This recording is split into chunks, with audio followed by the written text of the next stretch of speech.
This story is part of the Cardinal and Dove series, After the Mountain, a collection based on Jesus' teachings from the Sermon on the Mount. This is simple truth. Let your yes be yes. Have you ever felt that nagging need to explain yourself over and over again? It's that feeling that your words alone aren't quite enough, so you keep talking, hoping that if you just say it the right way, people will finally understand you and believe you. As Jesus sat with the crowd on the mountainside, he shared some advice that sounds simple but is actually pretty radical. Let what you say be simply yes or no. Anything more than this comes from evil. Matthew 5:37.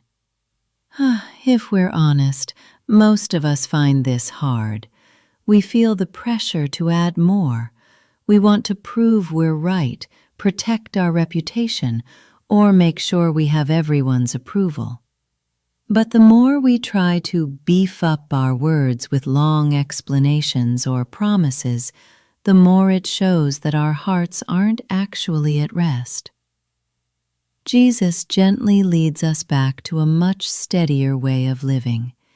He invites us into a life where the truth stands on its own, a yes that actually means yes, a no that actually means no, not rushed, not defensive, just honest. This is where grace meets us. When your heart is settled in God's love, your words don't have to carry so much weight. You don't have to manage how you sound or control how everyone else responds to you. You don't even have to prove who you are, because God already knows. Through Jesus, you are free to be honest. He's the one who changes us from the inside out so that our words naturally follow our hearts. We don't have to perform anymore. The Sermon on the Mount reminds us that life with God isn't about perfect explanations. It's about the freedom that comes with the truth. What if you didn't have to explain everything today? What if you didn't have to prove a thing? What if simply being truthful was enough? Rest in the fact that your Father sees your heart.